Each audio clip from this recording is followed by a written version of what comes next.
Have you ever wondered how well you would do in an apocalyptic situation? Do you like dwarves, elves, fairies, fae, all manner of fantastical things?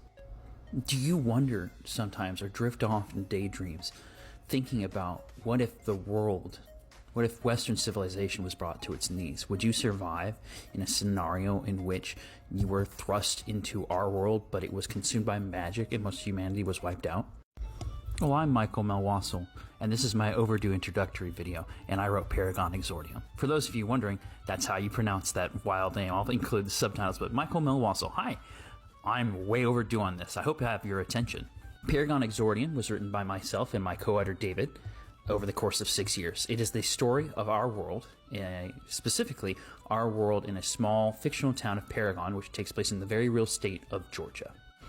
When humanity is nearly wiped out by a cataclysmic apocalyptic event called the Shattering, in which a magical spell wears off, an ancient magical spell wears off, and the sky is shattered by the effect of it, most of humanity is wiped out. The citizens of Paragon, Georgia, are left isolated in their rural Georgia town. It's a small college town, and not knowing what has happened to the outside world until a basilisk rolls into town and starts eating people. And it is only stopped with the help of the private military contractor, Captain Peter Blair, and the young journalism student, Sarah Young. There's more to it, but I don't want to spoil things because you really should look into the book. It's a tale of, well, it's a multiple POV. We've got Peter Blair, captain of S&W, the Silent Night Warriors, a private military contracting company. There's Sarah Young, a young journalism student at the university in Paragon, who discovers she has magic early into this apocalypse.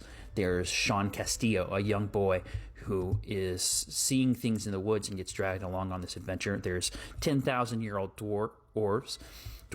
There's orcs. There's tanks. There's flares. There's other words I can't say on TikTok because it's heavy action and it's intense and it's emotional and it's a modern fantasy epic in a modern setting. It's the real world. If you think firearms and swords and magic sound cool together, well, congratulations if I got the book for you. I am finally doing this introductory video and kind of giving an easy breakdown of the book. It's genre bending. It brings in so many different elements. It's good. It's got an easy prose. It's written for all ages. It's written for adults, but it's accessible for all ages. It's not bogged down in world building because so much of the world is our world, but there's elements of magic and things like that. It's got a magic system that's a lot of fun. I could keep going. There's cursed sword, morally gray, some fun tropes, but we like to take tropes and subvert them and turn them on their head. Anyway, if you have any questions, let me know. Check out Paragon Exordium by Michael Melwassel.